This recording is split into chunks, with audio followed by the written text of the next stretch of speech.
From News Chopper 11, hovering just outside the Crab Nebula, it's nerd news from Asteroid G.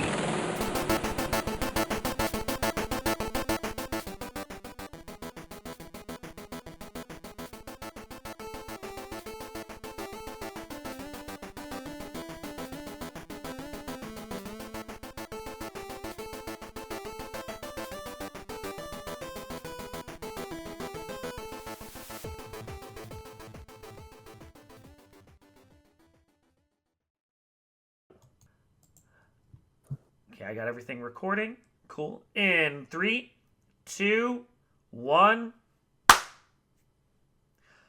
You're listening to Not So Live from Asteroid G. I'm Mike Finkelstein. With me, as always, is Josh Schaefer, Queen Bee, and Bex. And today we're going to be discussing From the News Desk Nerd News, our monthly check-in on what is going on in the world of nerdity and, well, other stuff. And we're going to have some other stuff that we have to get to, but, before we get to the stuff that's boring and dramatic and that sadly just shows how awful the world is, let's just do some other stuff first.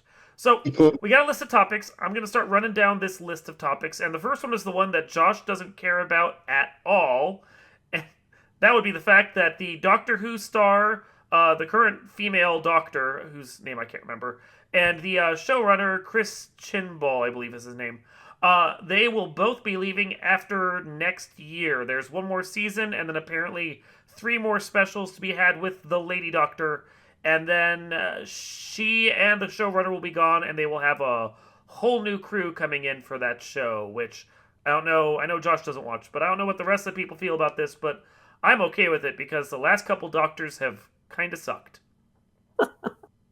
Well, I may be the only person who is not really a super fan of Jodie Whittaker. So I prefer David Tennant. I preferred Matt Smith. I was not a huge fan of Capaldi, although I thought he did okay. Just not my favorite. And Jodie Whittaker, she's been okay, but not really a huge fan. So, and it's not like she's done anything bad or anything. It's just that, and I'm glad that they went to a woman. I think that was, inspired, maybe too inspired, maybe too forced by society at this point. But the shows have been okay. They haven't been to the level of David Tennant and or Matt Smith.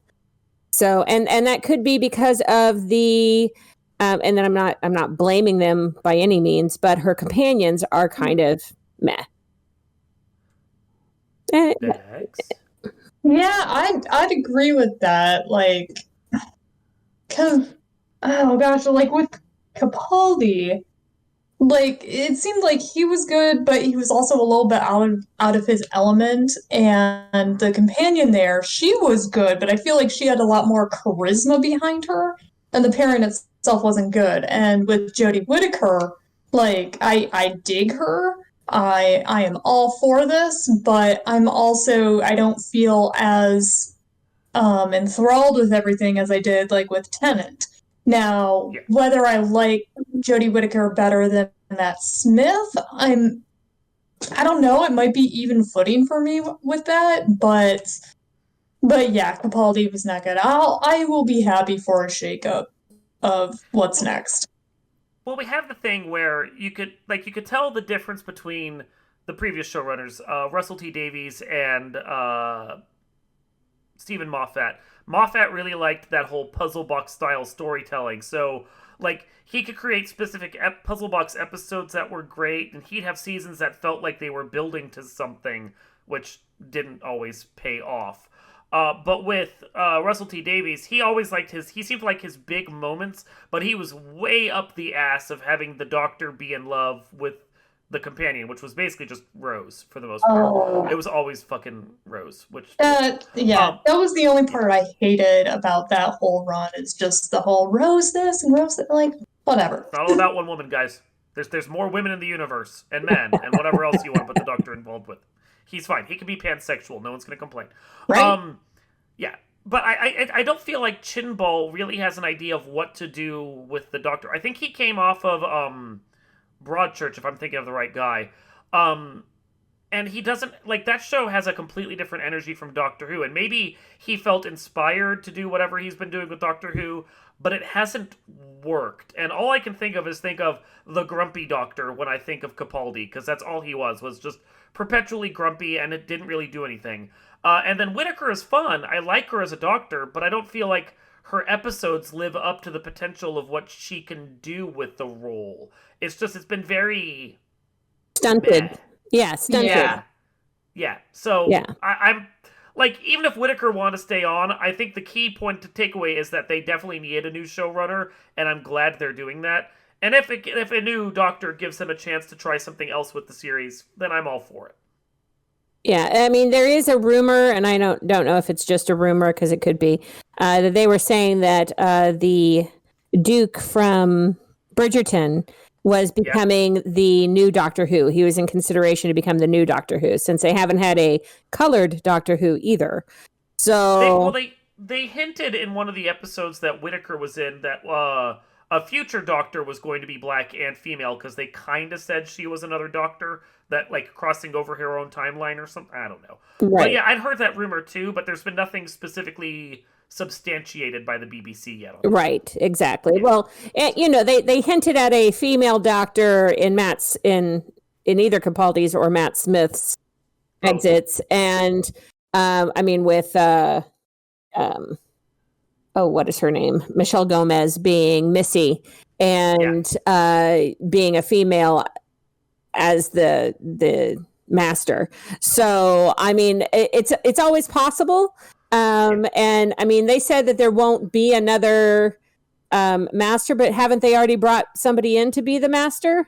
They said a couple times they weren't going to bring him back, that this was the end of his story, and then they brought them back again, like bringing in Missy after they already said the master was dead. So yeah, whatever. Right. Who pays attention to exactly. that? It's time travel. I think the most recent master was Indian.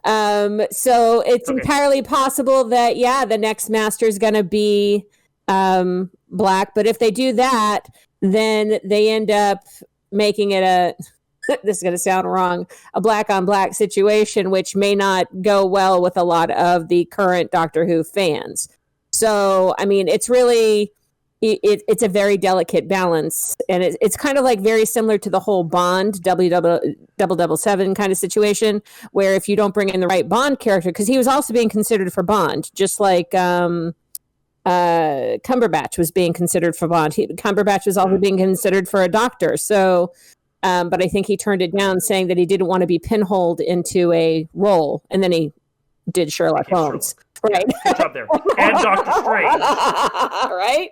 So, and those two alone. But like, Sherlock and Doctor Strange are the same fucking character. All you know how to play is like annoying, aggressive, tall dudes with a British accent, okay? Are you saying that you don't like Cumberbatch? I guess you're not a Cumberbatch. He's fine. Huh? He's fine. The longer I've been exposed to him, the more I realize he only has one character to play. Right. Well, you know. Yeah. He's English. That's a lot of people. So I mean, Bruce Willis at this point only plays bored Bruce Willis. So. That's true. But he only plays for money now. He doesn't care. So no. He stopped caring after Moonlighting, I think. That's when he stopped caring, because he was just going to get roles. It didn't matter. But by around the third Die Hard, you could tell that Bruce Willis was kind of checked out. Yeah. Yeah. So okay, and good for him. Okay. Anyway, I would like to put a call out to the character who plays Yaz, Mandip Gill. I think she's amazing, and she's a really great actress, and I like seeing her in things. So good on her. And I actually like all of the. I do like all of the companions. I just don't like them with Jodie Whittaker. It's a balance. Yeah, it's a balance. Yeah. Okay. So let's move on to a topic that Josh will actually participate in, because we know how much he hates Doctor Who. It's okay, dude. We know. If you turn to some other topics, I wouldn't participate, because like we tried to do that anime giant robot podcast, and I had very little to say on that. Yeah. What's really funny is I watched something later that evening that had the giant robot tech things. I was like going, I should have watched this earlier. I could have added in. Yeah, exactly. Yeah. So the next one is we have Suicide Squad. I guess I should call it properly, the Suicide Squad, coming out. And James Gunn, who did that, is getting rave reviews for it already. It's crass and violent and apparently fought just to maintain an R rating and not go NC-17, which good for James Gunn right there. People are calling it what the DC extended universe needed, even if it's only kind of halfway in the DC extended universe because of, well, DC. So before we get into any other James Gunn news on this matter, let's discuss this for a second, because Marvel has a very tightly plotted continuity, and that's how their movies go, and that's kind of how their comics have always been. They fucked things up and tried to reboot from time to time gently, but unlike with DC, Marvel really tries to maintain a continuity, and that shows in their movies as well as their comics. DC, throughout their entire run, just kind of throws shit at the fan, and it's just like, man, whatever, fans will figure it out. Yeah. Well, okay. So I know, okay. So, Josh and you, I don't know about Bex, but Josh and you probably have a lot more on the inside of reading the actual. I would. So, but I am a huge fan of the characters themselves, and I really love superhero movies. So I would say, I was really happy that they brought Margot Robbie back because I love her as Harley Quinn. I think she's great. I'm a huge fan of Idris Elba. I believe that Josh is as well. And I'm glad that he's...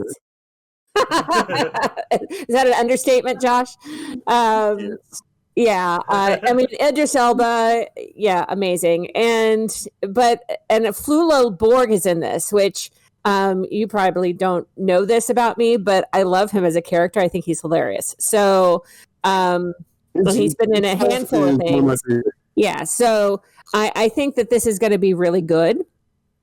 And you have so many different, I mean, they're bringing in almost twice the cast that they had from the first movie. Oh, yeah. You know me, I thought that their villains in the first movie just sucked so bad. So as long as James Gunn does a good villain, I think it's going to be a good movie. Well, he loves playing with his groups of diverse people forced to be together and then kind of just fuck things up as they somehow become heroic. Like Guardians of the Galaxy, that was his thing. He had one team that did that. Hell, Slither kind of had the same thing with the sheriff and all the people that he dragged together for that movie.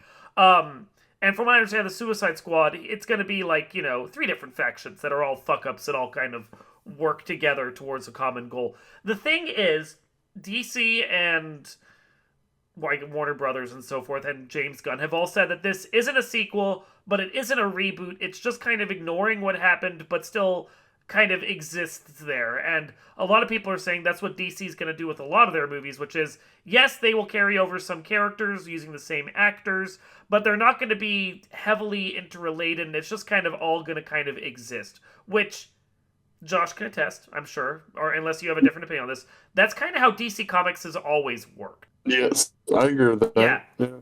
Yeah. Like, okay, Superman's over here doing this with Batman, but Superman's over here in his own book, and then he also has Action Comics, and they're all Superman, but they're all done by different writers, and none of them really care what the other person's doing with the role. Separate universes is basically what it is. Yeah. It's multiverse within the same universe, and it just kind of exists. And I don't think... So fans are used to the MCU. Like, that's what audiences expect now with an interconnected universe. For all of DC and James Gunn saying, these aren't related, fans aren't going to understand that. They're just going to show up to a movie and be like, oh, look, there's Harley Quinn. Right. Yeah. Well, most fans don't understand any of it anyway. Most of them... movies right now are really being catered to people who were brought up in the 70s through the 90s. That's who's catering movies right now. Yeah, that's who has money. It's really you, me, Josh, Bex. They're catering to our likes. I mean, there are still movies that are being done for art's sake, which usually are boring and annoying. But really, these superhero movies, these are about us. This is what we are interested in right now. I guess that's kind of how I feel about it. Kind of. I mean, you're wrong. It makes sense. Yeah. It feels like they're doing a thing where they're trying to bring in, the older crowd with the nostalgia, but then also trying to sort of tie in the newer crowd, try to get them into it by I don't know, being edgy or grimy too. I don't know. It's an odd place that DC is in. And I mean, Marvel's got its own struggles that they're doing right now, trying to figure out how they want to shape Phase 4 between the traditional superhero stories they're telling and the weirdness they're inserting with the multiverse, and they haven't quite ironed that out yet. DC just seems to be like, well, we tried to do the interconnected universe, and no, everyone hated it, without taking the lesson that what everyone hated was Zack Snyder. I'm not wrong. No, you're But not. no, I'm not wrong. He did come back and kind of make a slight amends, so we'll give him credit for the slight amends. He did, only because fans complained so much that when they threw 70 million more at him, it felt like he was just like, well, I'll say I'm giving them my vision, but I guess I'll just fix what they didn't like. Right, exactly. So, yeah. But like DC has the Batman that they're putting out sometime, I guess next year, because it kept getting pushed, which is the sparkly vampire stars as Batman and does sparkly vampire things. In a movie that's in no way related to the Batman we already had in the DCEU. But we then have The Flash, who's going to be the Flash from the DCEU, crossing over into all the various continuities. You have, oh God, what else is there? They're doing Batgirl that will carry over Commissioner Gordon, even though it's not going to be Barbara Gordon as Batgirl. They have Von L, who is the Black Superman from Earth 2, who's going to be getting his own TV show on HBO Max, starring Killmonger. So, which I'm all for that one. That's gonna be good. Yeah. So I don't know. And then James Gunn wants to do more DC projects, doing whatever it is that James Gunn does, which I think is okay. I'm perfectly okay if they want to have James Gunn do what Zack Snyder was supposed to do, which was oversee all these things. Okay. Yeah. Josh, what's your take? I mean, I have really a different take, so Okay. Yeah, I'm excited to see Suicide Squad, but you know, just kind of give hope on a not shared, but like a comprehensible DCU. So we'll see. I think if you want a comprehensible DC universe, you needed to stop them doing their shenanigans back in the 1960s. Yeah, but I'm also kind of worried because who owns Warner Brothers now? Oh, you're right. AT&T bought out Time Warner. I forgot. Thank you for reminding me. And then, yeah, they no longer own them. It's Discovery owns them. They spun them off into their own group, and the entire Time Warner thing that AT&T owned, which, thank you for reminding me of that. I completely forgot that AT&T owned them. They're merging them with the Discovery Group, which is, Discovery Channel, TLC, all that bullshit. And that's going to be whatever that Warner Brothers Megacorp is now. Yeah, but it's kind of a weird time. And it kind of sucks too, because AT&T, when they bought Warner Brothers, they went in and fired everyone that knew what the fuck they were doing. Right. So... And fucked everything up at HBO and a bunch of other stuff, and now they're like, well, that didn't work. La la la. It's like, well, maybe we can sell it again. But... At a loss, just to get rid of... Good job, AT&T. You fucked this up like you fucked up your cable internet. Damn, Michael. What? I'm not wrong. You have some hard feelings, man. I'm just saying. I do. All right, moving on. So I know we like to crap on Kevin Smith on this podcast. It's a fun time. It's a good time. But I want to credit him that the new He-Man show that he did, Masters of the Universe Revelation, which is a sequel to the original 1980s show, but ignores the previous sequel series they had that no one gave a crap about. New Adventures of He-Man and Friends, or whatever it was called. The show on Netflix, the first 5 episodes of which were released now, another 5 will be released sometime in the future, is really good. I liked it, yeah. Yeah. I think it's very watchable. I think it doesn't show any of the weird stoner aesthetic that Kevin Smith is just kind of known for. It's like he sat down and focused and crapped out something pretty good. Yeah. I'm surprised by it, honestly. Yeah, honestly. It's like, either that or he had a good manager that kept him on task. On task. Like how whenever anyone works with Quentin Tarantino, they have to keep put a little cat toy in front of the director to keep him focused on the camera. Yeah. Yeah. So the thing is, We liked it, but we're open-minded people. The fucking MRA douchebags online hate the show because it's not a He-Man show, it's a Tila show. Yeah, to which But I my feel boss like was all like, it's not even called He-Man. It's called Masters of the Universe. So, Yeah. fuck him. Yeah. And I feel like the original was kind of the same. Maybe not. The original is basically just a bunch of muscle-bound dudes all with the same body running around in poor animation fighting a guy with a unfortunate skull for a face when he's just trying to, get some friends. It's really a sad story about Skeletor. Yeah, it really is. I'd agree with that. How Skeletor gets his groove back. I would watch that movie, I'm just saying. Skeletor fucks off out of Eternia, goes to a beach, meets a nice black man. Yeah, I would watch that. That'd be hilarious. Yeah. So I don't know what people were expecting. Like, Kevin Smith is, I would say, slightly on the left. the thing I like is his Kevin Smith's reaction to him. He's like, "Fuck them! I didn't make the show for them." Yeah. Like, unlike Disney and Sony, who capitulate to all the whims of their people, be like, "Oh my god, this one vocal section of fans hated this female character. Let's get rid of her." He's just like, "Fuck them! We're just gonna keep making this show." Star Wars. Maybe that's what directors need to do, is basically stop making, well, I don't know if some directors should do that, but some directors, maybe they should basically just say F off to the people who keep telling them to make the bad shit. And then, then they can make good shit. The problem with Star Wars was that Disney said from on high, "Oh my god, the MRA people are right. We totally did this. Let's get rid of Rose Tico." So, yeah. Yeah, fuck you, Disney, by the way. So, next on our list, Square Enix, working with, of course, a third-party developer, because most game companies don't actually develop most of their games in-house anymore. They have released the Pixel remasters of the Final Fantasy games. And this is a topic I know B won't care about in the slightest, but Josh, considering the fact that you have every Final Fantasy game up through, 10? 9. 9, okay. How do you feel about this?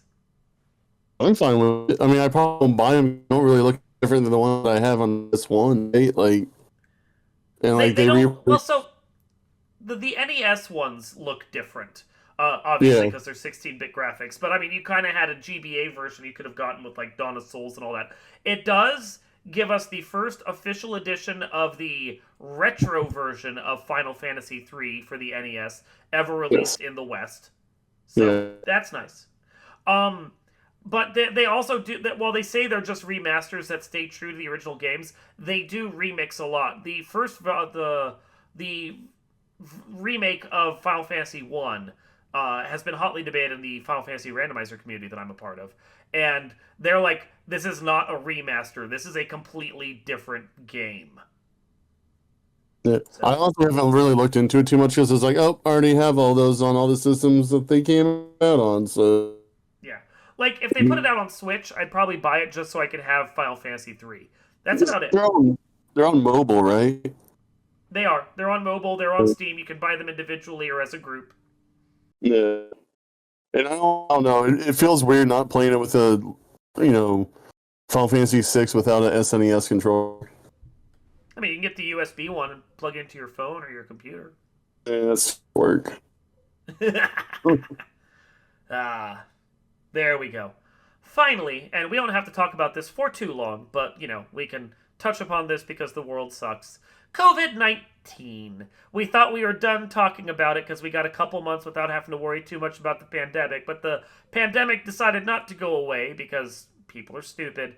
And the Delta variant is on the rise, and governments are refusing to shut down, and the zombie apocalypse is upon us. Thoughts? Yay! I mean, you know what? Let me just be honest here. I kind of just shut down my brain for a second. Did you say that there's going to be a new zombie apocalypse? What are we on this? What's on COVID-19. COVID-19, the Delta variant. Oh, is the zombie apocalypse variant? Yeah, well, I mean, it's the one that's on the rise and no one wants to shut down, which proves that if the zombie apocalypse happened, government people would be like, I don't have to worry about getting bit. I'm fine. It's you people that have a problem. It's my freedoms. And then governments would shut down for 6 months, be like, no, the zombies are managed. Then they'd open back up and everyone would die.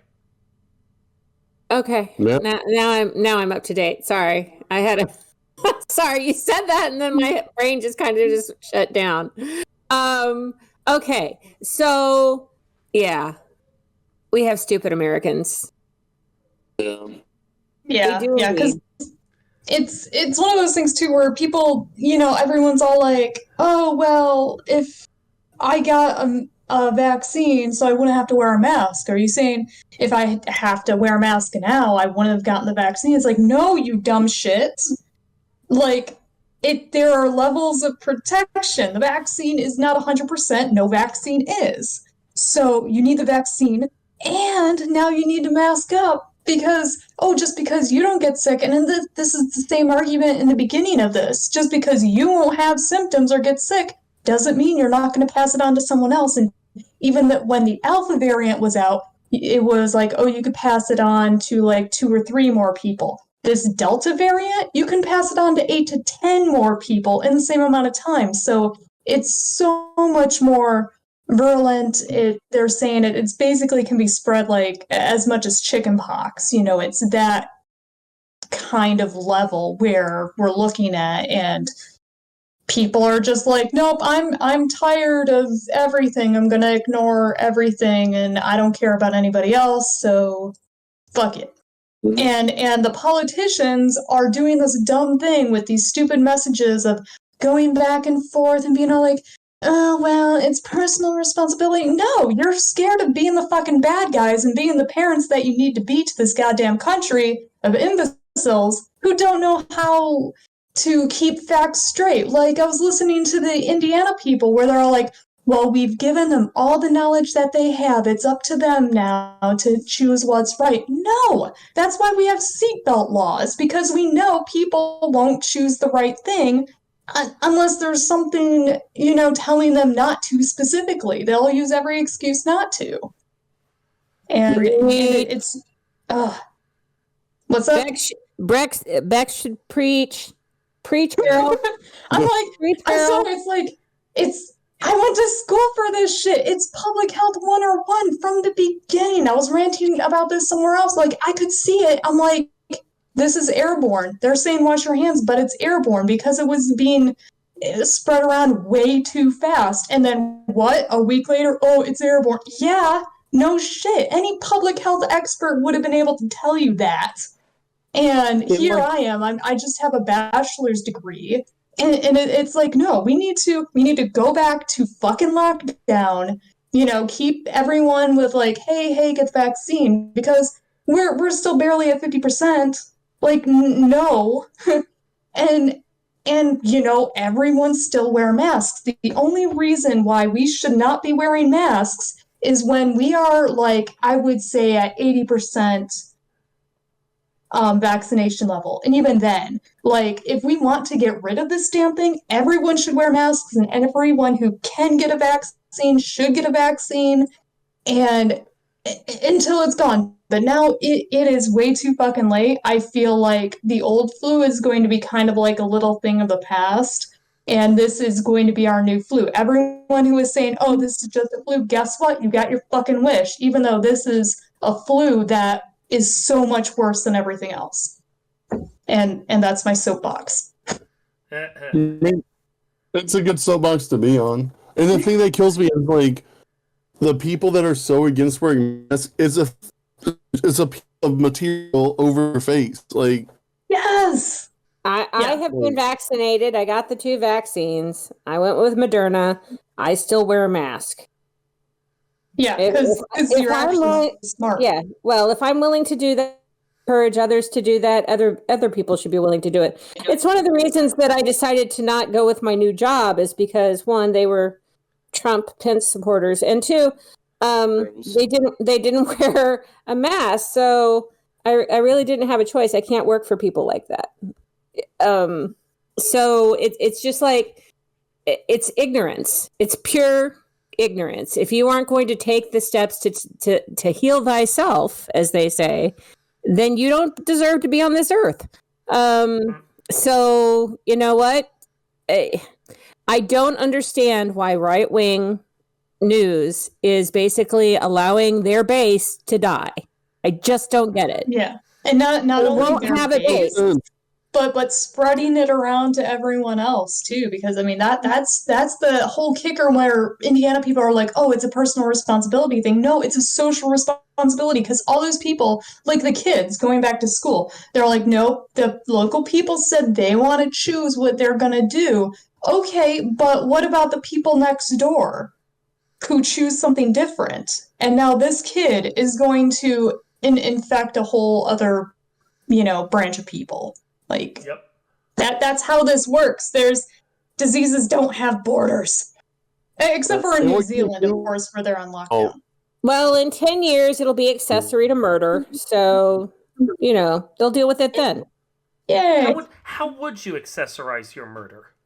I would wear a lovely, lovely black purse because it goes with everything. Of course. I was thinking bracelets. Pearls. Yes. Of course. Classy. Anyone got any further on this? Oh, I'm sure I do, but yeah. We never get to hear from Bex enough, so that was a 6-minute rant there from Bex on I can be the local epidemiologist. I feel like our podcast evolves, and then at the end of it, we do a 6-minute and now from the health desk with Bex. We should do that every time we do nerd news. Wait, was there anything else for nerd news other than No? COVID? I went through all my topics unless you guys have anything else. There's a pretty big one that happened that you are forgetting. Oh, Blizzard, yes. You're right. Right. Okay. Yes. Okay. So, for those that are not aware, and I'm sorry to cut into Becky's health desk corner with this. It's every time. It's a mental health. It's a mental health thing. So Blizzard Activision blows. I mean, so those of us that know Blizzard and Activision know that at one point Blizzard, just Blizzard, not Blizzard Activision, used to be a very good company. They were the ones that perpetuated the idea of a game is done when it's done, and they're not releasing it until it's done. This whole corporate idea of just putting out a game and then patching it over and over again to getting it up to snuff, that didn't used to be Blizzard's way. That's not to say they didn't patch stuff over time, but that's when, game-breaking bugs that they couldn't discover during their whole QA process came up down the road, and then they'd fix it, and they'd add in some stuff, and it'd be fine. Expansion packs, it's fine. But they got bought out by Activision, and everyone was worried, at some point the corporate culture is going to change, and we're going to see Blizzard no longer be Blizzard. And then, the CEOs left, and some of the other major people that were in charge of teams left over the course of, 5 or so years. And most recently we had, Warcraft 3 Reforged, which didn't feel like a Blizzard game at all, because all the promised features were missing, and the game was just a buggy, awful mess that, obviously wasn't done when it was released, so it didn't even meet the it's done when it's done. And now it all comes out that over the last few years, Blizzard Activision, or Activision Blizzard, however you want to say it, Actiblizzard, they've been they've had CEOs and other people in there that have been sexually harassing people, and team leads have been purposely promoting white dudes over women, even if the women have been more qualified. Ideas have been pitched by women and people of color and have been ignored, but when the same idea has been pitched by a white dude, suddenly that idea becomes a game. Just all kinds of stuff. So they're getting sued by the state of California for sexual discrimination, and now, after first releasing a press release saying, that's stupid, we totally didn't do that, now they're in damage control mode. Yeah, basically supporting the frat bro culture is basically what they've been doing. Well, it's a little worse than that, too, because there's more words coming about how allegedly, I think someone owned their coworker's phone and shared nude photos of her, and that employee ended up killing her. Yeah, committed suicide. Well, I mean, it's kind of hard to defend your company when you have a Bill Cosby room. Yeah, exactly. Yeah. Okay. Which they literally do. Here's a PSA for all of those companies out there who still haven't gotten the message. Hashtag Bill Cosby room? Well, hashtag Me Too is a thing. So get over it and stop being frat bros. Okay. Yeah. It's not a thing allowed anymore. You have to basically listen, you guys built, not you, not the men in this particular thing, but the people who might be listening are 5 people might be listening, and basically get the word out by now. The bro culture and, attacking women, being inconsiderate to others. You guys have built a society that allowed that for so long. You can't do it anymore. So get your heads out of your asses and start being human. That was my soapbox. Okay. Just be human, guys. Is it really that hard? I can probably be a vampire. I don't know. Well, okay. Mike's allowed to be a vampire. Everybody else, you have to be human.